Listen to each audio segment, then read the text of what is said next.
Welcome everyone to Legal Tech Week for May 28th, 2021. I am Bob Ambrogi. I am the author of the blog Law Sites and host of this podcast where we talk about the week's top stories in legal tech and innovation. I always say the week's top stories, but it's kind of more the stories that most interested us, I think. They're not necessarily the biggest stories of the week, although often they are, but the stories that struck our fancy, I think. Some of our usual cast of characters are here today, and Jeff Brandt is again joining us as a guest. So let's do a quick go around and introduce ourselves. Jeff, you can kick us off. Sure. So I am Jeff Brandt. My day job is the Chief Information Officer at Jackson Kelly, a Charleston-based law firm. I am also the editor of the Pinhawk Law Technology Digest. Happy to be back again. Thank you all. Thanks. Steve Embry, how about you?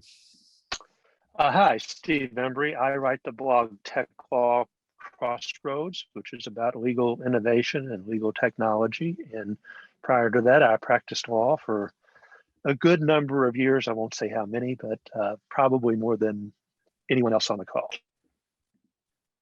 And Niki Black. I think it's turned into a competition.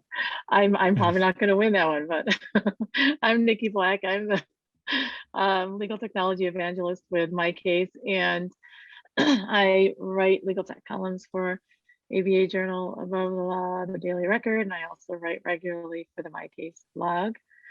And I think I know how long Steve's been in practice. He's said it before, but I'm going to hold that in my back pocket. At least 10 years. It's not something I'm bragging about, by the way. It just took me a long time to figure out there was a better way to live my life. Caroline, how about you? Hey everyone, Caroline Hill, Editor-in-Chief of Legal IT Insider, and that's my day job as well. Recovering litigator, and I didn't practice all that long. All right. And Molly? Molly McDonough. I'm a media strategist based in the Chicago area and producer of the show Legal Talk Today for the Legal Talk Network, and a former editor and publisher of the ABA Journal. Last but not least, Joe. Joe Patrice from Above the Law and the podcast Thinking Like a Lawyer. And I am looking forward to the unofficial beginning of summer with a 55-degree day tomorrow. So things didn't quite work out for the weather up here. Yeah, we've got 3 days of rain and cold weather coming up in New England here. So it's going to be a great Memorial Day weekend.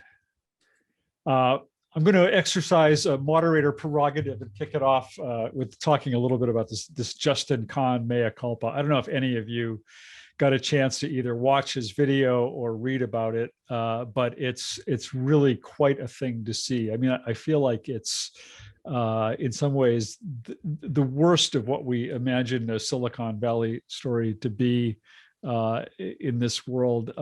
Kan is the guy famously who founded Twitch, sold it to Amazon for basically $1 billion, and then announced he was going to start a company called Atrium that was going to revolutionize the delivery of legal services. He was able to raise $75 million from some really big name investors in Silicon Valley. Remarkably, if you listen to his, he's posted this. So he posted this video on YouTube this week, basically admitting that he messed up big time with Atrium, and essentially it was his mea culpa. But some of the interesting things he said in this video, one was that he was able to raise his first $10 million before he really even had an idea based on a 10-slide pitch deck. And that, in fact, he never really even had the idea very clearly formulated when they launched the company. He said that we were basically took the approach of going after getting customers, and then we would build the product once we got the customers. He talks about the fact that he wasn't really all that interested in legal tech or legal technology, but he really just he was sort of amazed, mesmerized by the idea of doing something nobody else had been able to do, and he wanted to kind of pursue it. And he he continues to broach this idea, which I've written about before, and I'm sure others have before, that he kind of invented this idea of this dual entity structure. I mean, the whole idea of Atrium was there was going to be these sort of two companies. There's going to be the law firm delivering legal services, and then there was going to be the tech company that was going to be kind of supporting it all and supporting the business side of it. AKA ClearSpire. AKA ClearSpire, exactly. And I mean, I wrote a column on Above the Law not long after Atrium launched, basically saying this is, deja vu all over again. And yet, even in this video, he maintains that it was, he called it a regulatory hack that I invented, which, well, you didn't, Justin. So I just thought it was fascinating. There's a story about it. He did this whole long sort of Twitter thread about it. And most tellingly, he posted this video on YouTube, about a 20-minute conversation of him kind of sitting on the floor by his bed, reminiscing about how he started this and where his failures were. If you haven't watched it, it's just a lesson in, I don't know, the worst of legal tech, I guess. I wonder if he was inspired by J.J. Abrams, who, for those of you who have been following pop culture news, went out this week and gave a long mea culpa about the Star Wars movies, saying, I think it probably would have been better if we'd had a plan before we started them. It seems as though it's the exact same apology. I wonder if he saw that and thought that it was the new trend. He did that apology first, right? I mean, yeah, I can't remember who went first. Yeah, That's my whole problem. Yeah. Yeah. Well, if you watch Justin, he invented the apology. Pretty yeah, produced. Yeah, it was pretty produced. It looked like it was supposed to sort of look off the cuff. You can see the editing cuts and all that in it, so you can tell it was kind of produced and planned, I think. But what's incredible, more so than Atrium. Yeah, exactly. When he says about growing, one of the big issues was that they grew too fast, because obviously we kind of looked not quite knowing what on earth to make of this thing, and it was never, the idea is not Justin's, and potentially a workable idea, but obviously it grew massively. He says that was one of the problems. But then what I found funny was he was saying, despite the problems, Atrium trudged on, growing in size and raising $65 million. It's what point do you go, well, no, maybe we shouldn't raise $65 million? I don't know. Right. And he talked about the growing fast, but also losing customers as quickly as they were growing. He said it was basically he described it as a leaky bucket. Those were his words. They'd come in, but they'd go out just as quickly. Well, I think it's so interesting about this. And I don't know Justin Kahn, and I didn't watch the video, so I'm not talking about him specifically. But when it comes to startup culture and investors, there's very much a bro culture. And it's sort of this the sense of bravado and cool ideas. And when, men come in with these cool ideas and these slide decks that kind of hit those trigger points that Silicon Valley thinks is cool, and it should work, even though it hasn't worked in the past, but maybe it'll work this time. They just throw money at some of these people. And then you have other people, oftentimes women and people of color, who have these really good ideas, and and they just can't even get funded, and they go much more slowly. Granted, he's a person of color, but but just generally speaking, there's this bro culture where you sort of, and this idea of what's cool and shiny, and that Silicon Valley thinks is cool and shiny, even though it may or may not work in the real world, especially in the legal tech space. And what, you got a problem with bro culture? What's wrong with that, Niki? Well, and I also think, and I don't know this guy at all. I've never met him, and I haven't even seen the video, so it's not about him. But I think the people that tend towards narcissism are super charismatic and really good sellers. And so sometimes you have these people that have this front that seems like they're super awesome and they're so smart, they know what they're talking about, but they're really just it's a bunch of hot air, and they actually haven't, just as he had apparently admitted in this video, actually thought anything through, and they just sell a good pitch, and then they just drop the ball and expect someone else to run it for them. And like I said, I'm not talking about him specifically, but I feel like I've seen this happen over and over in our space and elsewhere. Well, it's the classic story of WeWork. If you read, the book about the founder of WeWork, it's almost exactly the same. I mean, he was just blah, blah, blah, blah, blah. And he was charismatic enough where people just believed him. And nobody really said, well, exactly what is it you're selling now? What is it again? I'll have to go back And- over my slide decks. I know I have some slide decks, 10 More page than slide 10 decks slides. that could be worth half that maybe. If nothing else, you could sell them as NFTs or something.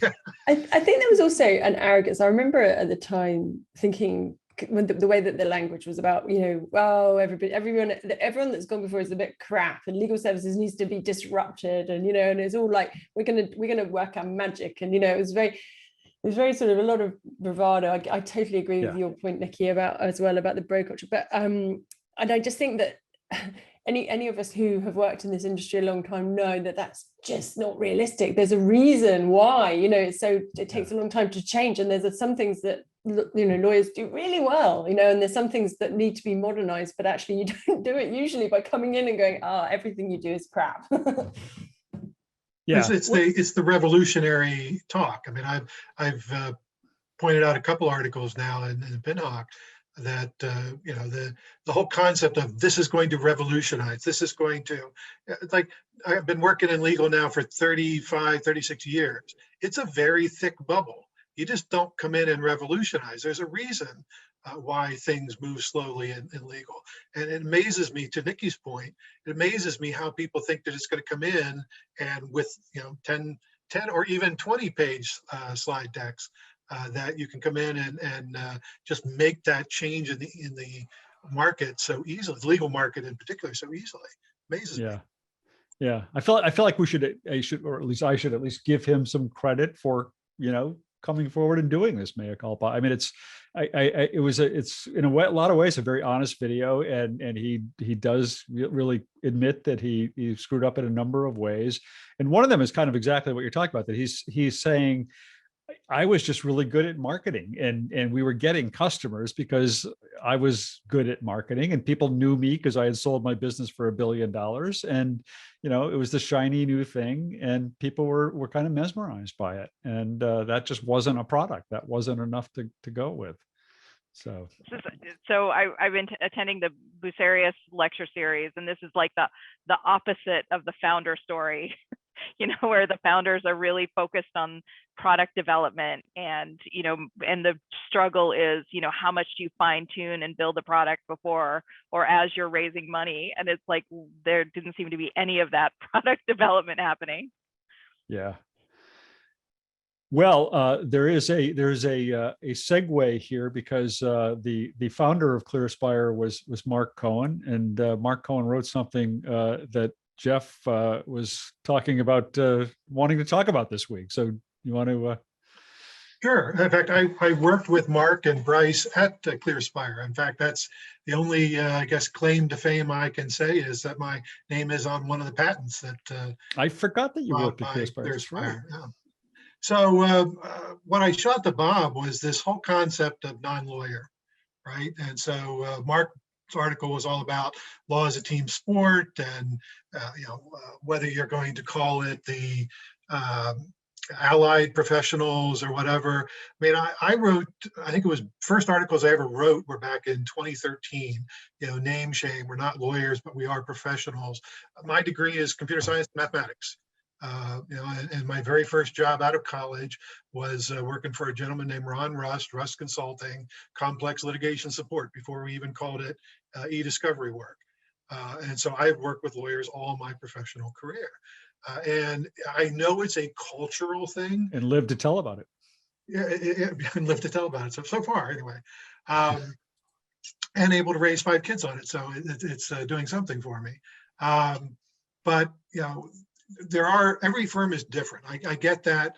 It's all a spectrum. I've been part of firms where, as the C-level information manager, you're not allowed in the executive committee meetings unless your presence is requested. I've worked in other cultures where the executive committee meets together with the C-suite every 2 weeks and shares information, whether it's information sharing or information hoarding kind of culture. But I really think that we got to come up with something other than non-lawyer. I Googled non-lawyer and it came up with, what is it here? 840,000 articles in 0.97 seconds. Merriam-Webster online dictionary defines non-lawyer, as you would expect as somebody who's not a lawyer. ABA Rule 5.3 includes non-lawyer and responsibilities regarding non-lawyer assistance. I go back and forth between it is in one way a very descriptive term, and in other ways, I guess partly on how it's used, as it gets used as a pejorative. I've talked here. I think I talked just a couple of weeks ago here on the fact that K&L Gates has adopted this phrase, allied professionals, and I think some other firms have picked that up as well. That works pretty well. It doesn't work in all circumstances, and it's not descriptive entirely, but neither is non-lawyer. So, But I believe Mark uses that term as well, allied professionals, in his article.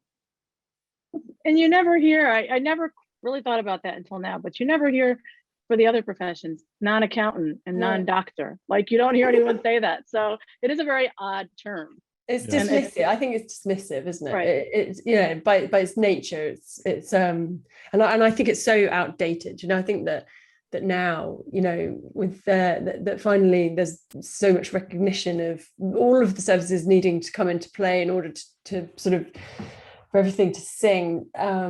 I sound a bit naive saying that, ever the optimist. I think now really is the time to re-examine.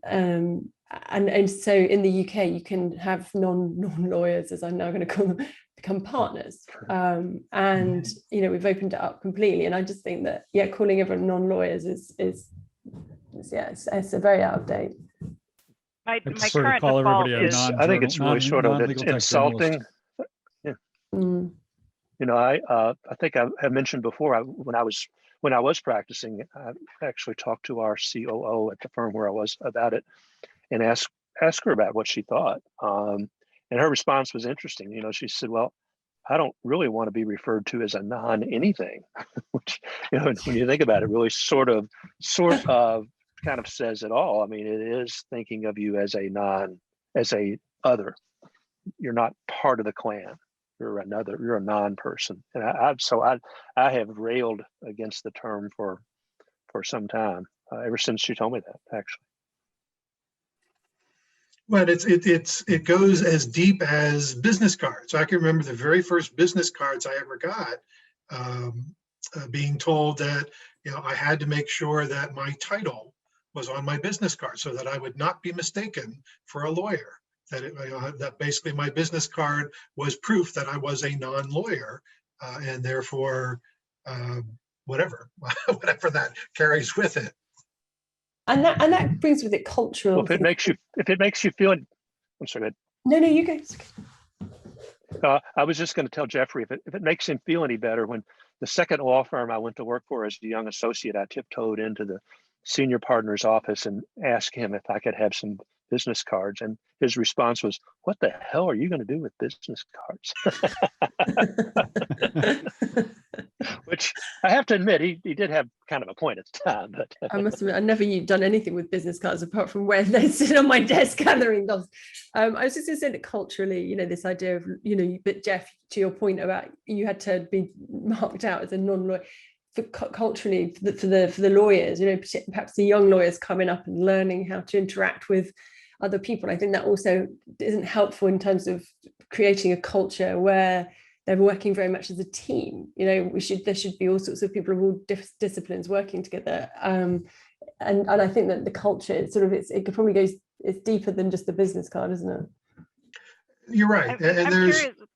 I'm sorry, go ahead. No, well, who's using non-lawyer anymore anyway? I'm just curious.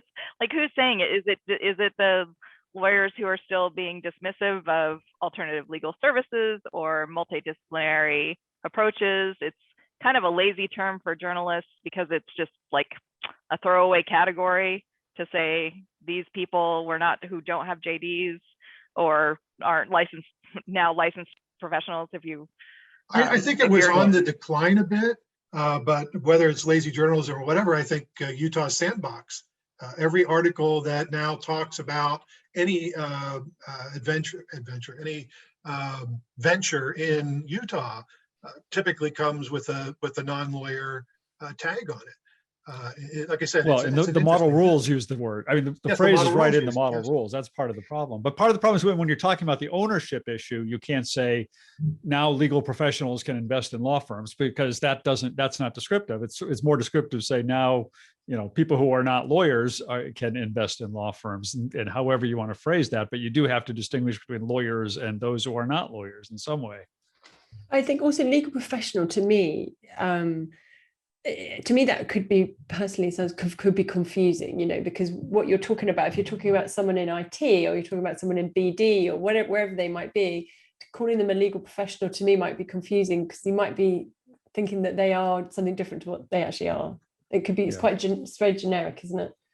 Well, there was the medical example used earlier, like, well, we don't do non-doctors. And in a sense, it's because we have other terms for non-doctors, like they can be nurses or physician's assistants or chiropractors. Whatever we use to be non-doctor, we have that out there. And we just don't have terms for all the different supporting roles as legal professionals. And in some ways, they kind of defy good description. Like paralegal is a thing you can say, that's a paralegal, but a lot of the more sophisticated legal support jobs, there's not like a good catch-all for them. Well, that's true. You've got a lot of specialization. The bigger firms you've got the whole knowledge team, you've got the whole pricing team, you've got the whole business development team, you've got IT teams that are on-prem and cloud-based, you've got all kinds of different things. But like I said, I go back and forth between the fact that it is unfortunately a very descriptive term. It's just sometimes the way it gets used, it's like, okay, well, quit cursing at me and calling me a non-lawyer. Try to do your work without me. There's an interesting comment. Rebecca said, I'm an attorney with an active license, but on the staff side at my firm, and I'm often referred to as a non-lawyer within the firm. I feel like that says a lot. It's really like this hierarchical partners, non-equity partners, associates, paralegal. And then because she has a role that somehow doesn't fit into that, they call her a non-lawyer, because it's not maybe because she's not practicing law, but I find that a little offensive. The other thing that this sort of brings up, with sort of what she said that I think is interesting, is women who have law degrees that stop practicing, myself included, are a little reluctant to give up the term lawyer as part of your title, whereas men will just say former lawyer, non-practicing lawyer. But when you're a woman and you have, or women will put ESQ after the names, men don't do that, you lose cred and a sense of professionalism and a sense of someone who actually knows something when you go out into the real world, if you lose that, both professionally and personally. And so I think women feel like we've earned it, whereas men are a little bit more like, I still have street cred, just in a different place. And so I think that the fact that she's called a non-lawyer, I would suggest that might be a little bit of a gender issue too. I could be wrong, but. Well, yeah, another area in which there is a lack of equity in law firms is in the diversity arena. And Steve, you've got a report this week on a new survey relating to diversity in law firms. You want to talk to that? Yeah, sure. It frankly was kind of a depressing sort of article in a lot of ways. Patrick Smith wrote it, and he referred to a survey of 20 diversity and inclusion professionals. I won't use the non-word, but and I don't know, he didn't reveal how many people actually responded. He said several responded, but their comments were insightful in a way. I mean, they talked about the sort of death last summer, but the sort of the notion was that it was really, to use an old Texas saying, all hat, no cattle. A lot of talk, but when these people were asked what they were actually accomplishing or able to accomplish in their firms, it was pretty poor for a whole lot of reasons. History, unconscious bias, not enough mentoring, failure to engage women and minorities, a lack of accountability. All these things they referenced as problems that have impeded real progress. And when you look at the statistics, they're there isn't a lot of progress in our profession in this arena, and some of them even questioned whether senior leadership and senior partners in the firm really wanted these kinds of initiatives to go forward and proceed. And I also saw another reference today to an article in the ABA Journal about the Florida Supreme Court ruling that will not allow lawyers to claim CLE credit in Florida for if they attend a program where there are diversity and minority and women quotas, if you will, on speakers. And you think about that hand in hand with Patrick Smith's article. I mean, it sets a terrible example for many people in law firms to say, well, now look, here's some support. We don't need to do all this stuff with the Supreme Court in Florida. And so I just, again, reading it, it's hard to really know how many responded and how valid the survey was. He did say it was in various to professionals in various locations, various size firms, although I'm sure mostly bigger firms, because you would have to be of a certain size to actually have people engaged in those roles, at least formally, that is. But to me, it was a sad commentary that we still don't seem to be making progress. We still don't seem as a profession to be fully recognizing the potential contribution of women and diverse people in the legal profession. So I was, as I say, I was a little depressed in reading it. It'd be really interesting to see with the pandemic and working from home, whether that has a positive impact, because although we had a bit of a depressing conversation about this, either on Clubhouse or last week here, where, employers are not being perhaps, as honourable as we would hope they would be in allowing people to work more flexibly going forward. But certainly I would hope that now we've I think people will be putting their feet down. And Steve, I think we were talking about this on Clubhouse, and someone said that they think that, because obviously for women, and perhaps also diversity in terms of if you're working from home, perhaps the geographical reach can be different. There's all sorts of factors where it might be working remotely a lot of the time might be play to better diversity. I really hope that will be the case. I hope that there'll be much more, that firms or corporates will be much more conscious of the potential for that in terms of women being able to juggle with having children and picking, I think that it will enable people to do more juggling. But I mean, and then just one other point, I spoke to a client, there's been a few more client initiatives. I spoke to one of the big tech companies, a legal ops person, and they really seem to be putting it much more into their terms, and I mean, I see, Steve, I get you, but in terms of the stats, it just doesn't really seem to, nothing seems to be working. But Nokia and another one, they've put D&I in their terms in terms of the way that they instruct lawyers. I know Microsoft does, and you kind of hope that at some point you'll start to see some results, right? Yeah, I've said for a long time that it's really, for many law firms, it's going to have to be the clients that put their feet down and say, and to do that, they're going to have to do what Tony West, who's the general counsel of Uber, described in his legal week talk about how much into the bowels of the law firm management side clients will have to really get to inform themselves whether there is really diversity going on, or whether, again, it's all hat, no cattle concept. Such things as compensation and credits and management and who's on what committees, and that's a touchy topic for lots of law firms, understandably. But that may be what it takes. I don't know. Steve, not to make light of the subject, because it is a very serious one, but I wouldn't necessarily take a lot of stock in Florida Supreme Court and Florida Bar.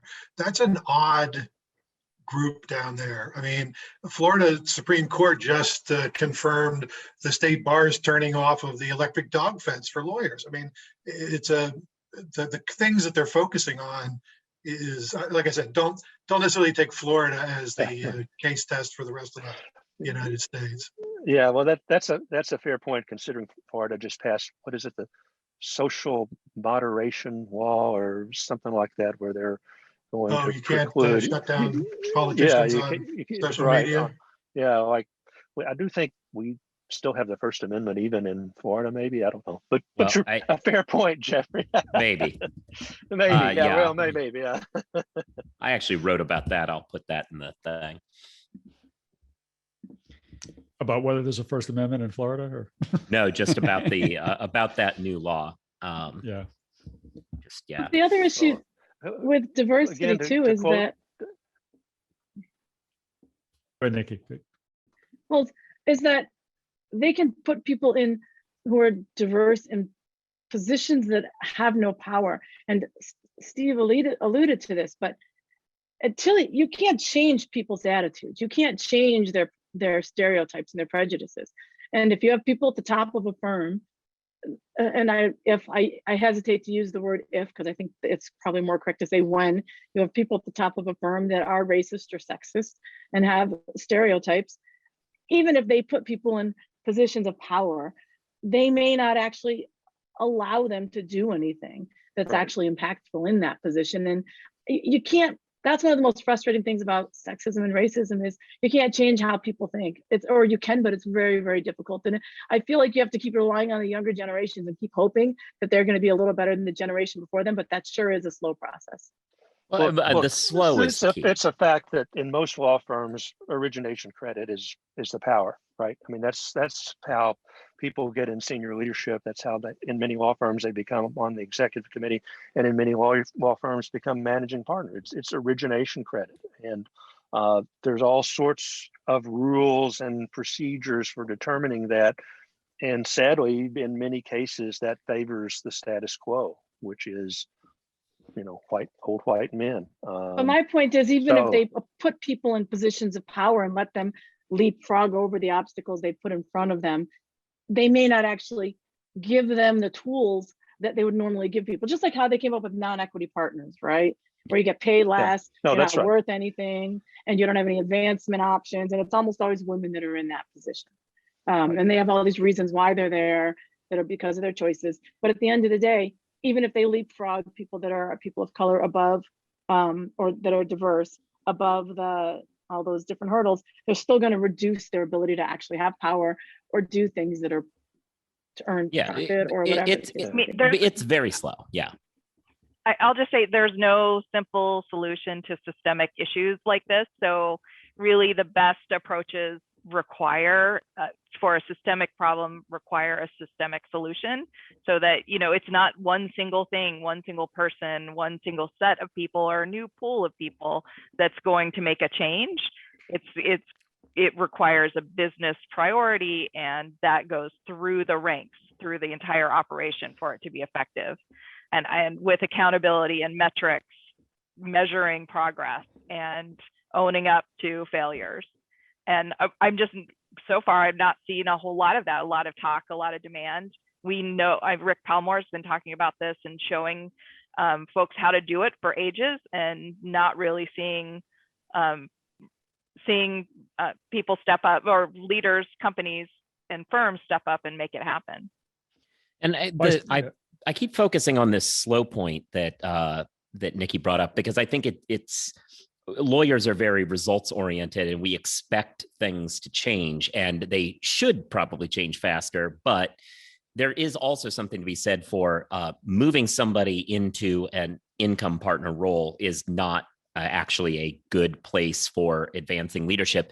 But I mean, I'll say from when I was a pup lawyer, like there were special counsel at my firm who were women or people of color that I worked with, and I was like, what's the difference between them and partners? Like the fact that I interacted with them in a mentorish sort of role meant that I walked away from that as the young one thinking, well, this person should clearly get more credit. And that means that if I were in charge of a firm, not that that would ever happen at this point, or any point, frankly. But if I were in charge of a firm, that's something that's in the back of my head. And you say like relying on the youth, but part of relying on the youth is they have to see possibilities and then integrate that into their schema of how the world works. And so it's not the ideal solution, because something should be faster, but it's still an important step, which goes to Molly's point. I mean, I think the only way something will happen faster is if somebody does something really radical or extreme. And, that keeps bringing me back to this Bradley Gayton story at Coke, where, he said, look, we essentially need to institute quotas is what it came down to. I mean, we need to take radical action to improve the diversity of our outside counsel. And how long did he last in the job? 2 months or something like that? Yeah, but Microsoft and Intel, that's exactly what they've done. And that, I think that someone made the point about how deep do they have to dive in? But actually, if you can monitor the teams that are working directly with you quite easily, and so they put in quotas in terms of it must be this, this they insist on whatever percentage diversity and that's quite easy to monitor, right? Because they're working directly with these people, and I don't know how strict they are if they fall short, saying, I guess that's where the crunch is, just like with children, giving them an ultimatum and then they know that you're not going to actually go through with the ultimatum. So I suppose it depends on whether they really do, whether it's just would they just use that language and then they don't actually put it. I don't know, but that seems to me to be quite an effective way to do it. Yeah, we should probably move on to another story because we're moving through the time here. But can we just give a shout out to Greg Lambert, who was on Twitter? Bob, who's driving. Is he here with his mother? Is he? Yeah, Greg, you're driving with your mom. Hi, Mom. I love it. The family that listens to Legal Tech together stays together, I think, as Niki has proven to. But I guess related in very broad terms to diversity in law firms, Niki, you had a story this week that talks about how different people of different genders, different ages, different positions within law firms have a very different perspective on getting back to the office. Right. And I love all these studies that are coming up because this fascinates me. We've never had a pandemic. We've never had this rapid shift to remote work. And is it really going to change? You don't remember the 1912 pandemic or whatever? No, I don't. Zoom wasn't as robust then. We were on Skype. But it's so interesting. Is it going to change legal? Is it going to change the workplace and businesses and how they do business in general? It's hard. It's really, we don't know that yet, but it's very interesting to see what the employees want. And that's what this study, it was Law 360. And I think it wasn't a law firm that did this, issue this study. And it was just focused on what the different, what employees think about coming back to law firms, primarily lawyers, I think is what it focused on, and how those responses changed when you broke it down by age, generation, and gender, and also partner or associate or of counsel. And I believe it was overall about half of the people surveyed, a little under half, wanted to work remote in some capacity upon their return. But when you broke it down, the oldest people and the partners, which seems to, goes hand in hand, did not really wanted to get right back into the office full time, and were the least psyched about this whole hybrid concept, or anybody else working hybrid. And then when you got to associates and of counsel, they were less interested, and obviously they're younger as well, so they were much less interested in returning full-time in the office, and were more interested in hybrid options. And generationally, again, that goes with the age, but the boomers were the most interested in coming back, and as you went down through the generations, much less interested in coming back to the office and full-time. And then it was interesting to see what trigger points different people had, whether it was the firm mandates it, the government says it's okay, vaccination rates, and then when it came to women versus men, and in some ways I feel like it really should have been caregiver somehow split, not just by women versus men, but also possibly who has more caregiving responsibilities. It's not always just the women, but when they did women versus men, women were more likely to want to have more flexible hybrid schedules. And it was because of all of the articles that you've seen where women have been burdened with the child care issues more than the men, even when working remotely. So even when both partners were remote, the women ended up overseeing more of the schooling and dealing with the other issues related to children and maintaining a household, which takes a lot of time as well, compared to the men. And so they were more likely to want these hybrid schedules. I wrote an article for Above the Law, one on the My Case blog, and I actually wrote one for the Daily Record too. And I sliced and diced different data from this report in each article. But it was really interesting, and I'll post links. The Daily Record's behind a paywall, which is why I didn't include it, and I haven't republished it to my blog yet. But the other two were not behind paywalls, so I'll share them if they haven't already been shared in the chat. Yeah, it's really interesting. So Stephen, I also talked about this on Clubhouse about some people with kids that just been desperate to get back to the office. Right.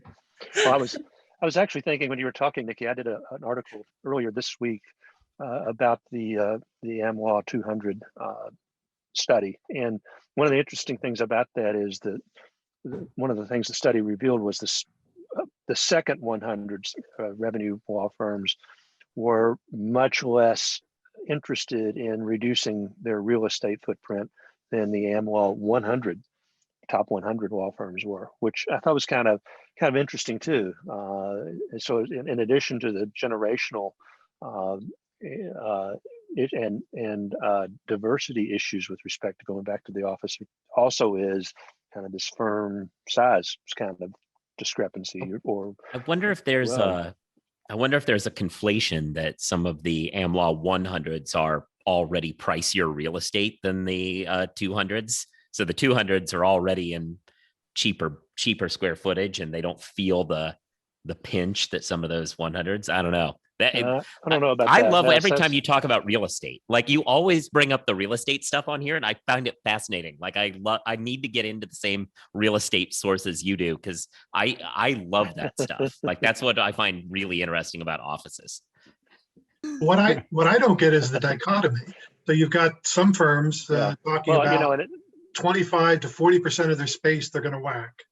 And then I look at that and say, okay, so now you're talking about kind of the haves, those that are back in the office, the have-nots that are not in the office. And when you're talking about the senior people who are more willing to go down the hall than to start a Teams or a Zoom session, how do you get your culture to adjust to 40% of your office space being whacked? I see that as a dichotomy that, unless you're talking about getting rid of 40% of your office space over the course of a 10-year lease or something, that might line up with law firm cultural change dynamics.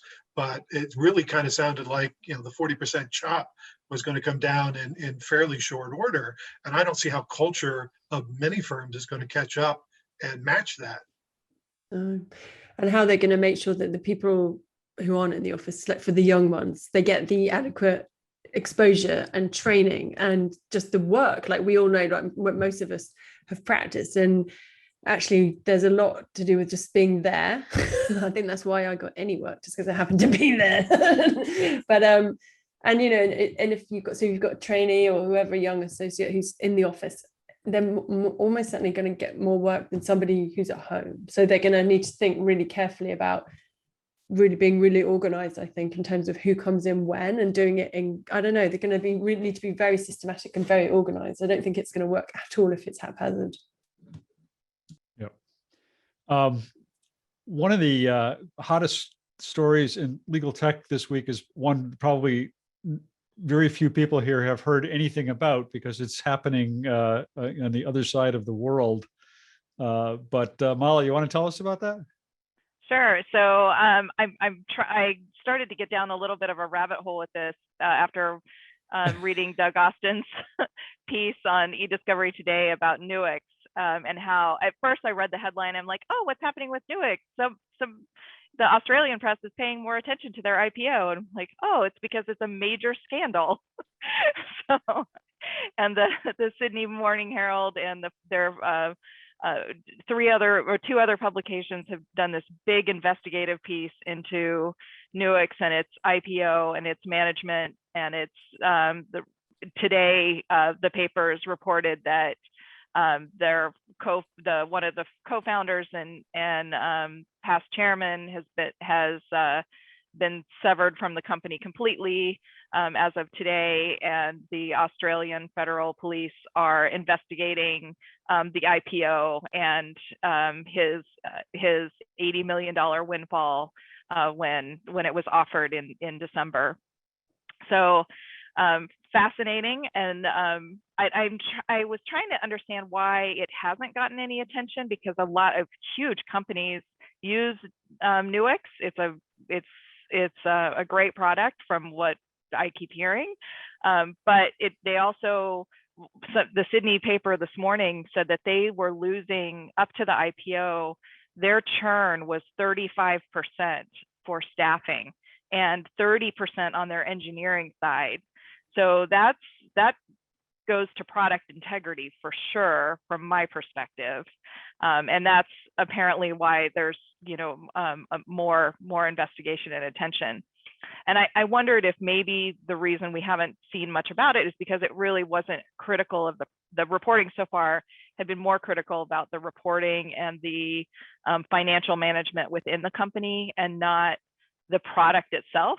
But now this is starting to kind of reveal some potential issues with product development, at least in the coverage that I saw today. Yeah.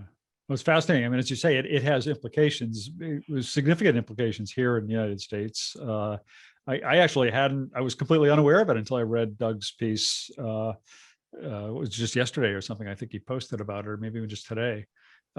Jeff, have you seen it? I mean, you're scanning a lot of sources all the time. Had you seen anything about this, or were you? I have not seen it show up either. Like as I said, Doug's was the I got it the same time you all did in my Pinhawk feeds. That's really the only story happening. Yeah. So Molly, we're all going to write about Nuix next week. Thanks. Well, it's a really complicated story. Like you can kind of, to play catch up, you can go look through all the Sydney Morning Herald pieces, but it's an in-depth investigation into this. And they've been covering some of these issues much more closely. People who look like related issues to Nuix, but not necessarily company related, that are now being tied in to the general operations, which will be interesting to see what happens. Yeah, I'll just wait and see if Caroline writes about it, and then I'll write about it. I'll copy her article. Seriously. So who's first? So it depends on like what side, where the company is, who writes about it first, and then everybody else. Or Joe takes a rant. He'll do a rant first, and then like, how does this work? What's the tree? All I was going to say is that perhaps Nuix needed a plan before they did all this. I'm looking forward to his Mea Culpa in a few days, where he's sitting down going like, "I wish." The real estate angle. Yeah, yeah, I know. No, Caroline scooped us all on the net document story this week. That was good. I don't know. That's how I learned about it. I got up and I read Caroline's stuff. I said, "Oh shit, what happened?" Yeah, I found out. Yes, so I found out before anyone really was keen to talk about it, and they were a bit like, "Oh, we really hate you." But yeah, so obviously they got acquired. So Clear Lake sold out, so to Warburg Pincus. And Clear Lake, to be honest, it was they've owned it with Cove Hill, another fund bought in 2019. Bit of confusion, to be honest with you, over that, because Cove Hill was reported to be a minority stakeholder and apparently haven't changed their stake, but now apparently they're equal shareholders with Warburg Pincus. So my maths isn't really super good, but I was a bit confused by that, and I don't quite know what happened there. But yeah, so they've and one thing I was wondering is whether the leadership took a greater stake somehow, because when I talked to the CEO after reading your story, I mean, he kept emphasizing that we were sort of co-equal partners, the leadership and the two investors. And I don't know. That's a good point. I mean, yeah, because they said that there's a lot of the leadership have. I don't know what the stake is, but they said, right. As far as I was aware, Cove Hill hadn't changed its stake. I don't know. I was told not to make too much of it, but so they value. I heard, and the CEO wouldn't confirm or even speak any words about it, but that I said, "Oh, is it true that you've been valued at 1.4 billion?" Which I heard on pretty good authority, or I wouldn't have written it. And I mean, that is such a huge number, and it's when this isn't my strong point. But when you look through previous, I don't know, it just seems like it says to me that the market is so frothy. That's part of my conclusion. But it also says, they're doing really well. And I suppose one of the other things is that they're sort of moving more towards volume, small, medium firms, and seemingly doing really well, growing really fast. They've grown 25% year on year. If I was but it's just curious as to where that leaves the really big firms, like that are some of them still to go live, like Hogan Lovells, etc. Yeah. Well, you'll be glad to know. I got on the interview with Josh Baxter, and he said, "Well, what do you want to know?" I said, "I just want to know what did Caroline get wrong." Oh God. The thing I thought was so interesting is NetDocuments has been around a long time. They were doing cloud computing before cloud computing was even a thing. That's sort of one of the things that they talk about when 20 years, right? Yeah. No, that's not true. Atrium invented cloud computing. I don't understand how you've not caught this. But it's interesting. Actually, NetDocuments is the only true SaaS solution. Yeah. Right. Yeah. But and they're doing really well because of it. People are working out, that especially the smaller firms that are more comfortable with SaaS. I think, and they've built some really nice sort of collab spaces stuff, and they're doing, I think they're doing some really cool stuff. I think they're kind of finding their market, perhaps, and there's a big market, a huge untapped market of firms that are looking for an all singing, all dancing SaaS product like NetDocuments. Yeah. Well, they're another one. It seems like a number of legal tech companies these days are all saying they want to be the Salesforce of law, and they are yet another one. But maybe one of them will actually emerge as being that. I don't know. And then another company with a huge valuation is Relativity, which is like isn't it like a 3.6 or something, $3.4 billion valuation, and they made another big acquisition this week with Text IQ, and possibly building out and expanding their AI capabilities with that. So it's a crazy market. It's crazy. Those are the things that they love, though. We're going to disrupt the legal space and become the Salesforce of law. So I'm just going to create a deck and just say that, and I'm going to see what I get. I may not have to do this anymore because I'm going to get a couple million and reinvent. It has to be at least 10 slides, Niki. So Niki, you put together that deck, and I'll be the bro on it, and I'll just go in and go we just invented legal research. We're gonna have a database of cases. It's gonna be great. Founders have actually done that. They've created fake male founders, or else hired someone to go and do the deck presentation around Silicon Valley, and it works really well. But it's super sad that actually is an effective technique. We're gonna call it East Law. We invented legal research. It's gonna be great. I think we should say we invented the scales of justice and go from there. The TurboTax of the Salesforce of law. That's even better. Yeah. That's what Molly last week was talking about that. We were talking about last week about how companies, with regard to Joe's story about AI last week, about how you're either, some companies aren't specific enough about what they do, but maybe there's something to be said for not being too specific as well. All right. Well, good in the order. Anything else anybody wanted to bring up, or any rants or raves or complaints or cheers or anything? Are you wearing a Bellagio jacket? I am. Okay. Not that I would normally. Well, I normally wear it a lot, but not that I would have ever paid for it. I would put it that way. I don't assume casino gear is not. Yeah, I assume casino gear is something you get, not that you pay for. I was at a conference one year at the Bellagio. What was it? Probably some Thomson Reuters thing or something. I can't remember what it was, but it happened to be my birthday, and some people found out and got together and ran down to the gift store at the Bellagio and bought me this nice little Nike. It's a great little thing, except for if I could pull the stitching out of it, I would. But you can use black. You can use a black pen. I could use a black pen. I thought you were just trying to rub it in that that's what I was going to say. Got an invite to a certain conference clearly in Las Vegas. That no. You beat me to it. I did wear it to the Bellagio on Lake Como, and I got a lot of looks when I was there too, which is a totally different. People started asking you to carry the luggage. Yeah, right. Yeah.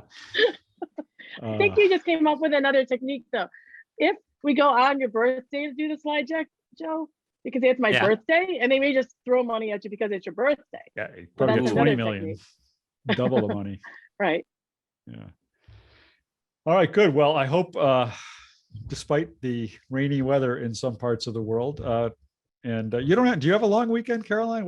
You don't have Memorial Day, of course. But We do. No, we have a long weekend too. And actually, I've got some of next week off, which is great because the kids are all on half term. Yeah, it's All right. unusual for us to have a holiday at the same time. So you're not going to be with us next Friday? I may because when I say holiday, let's not overplay this too much. I'm taking a couple of days outside of my house. It's not All right. actually like a proper holiday. You're taking liberties with the term. Oh, literally, I'm just going to go somewhere and it's not here for 3 days. All right. All right. Well, everybody have a great weekend, and we'll see you back here next Friday. Thanks to everybody for watching and listening. Thanks, guys. Well. Bye all. Take care.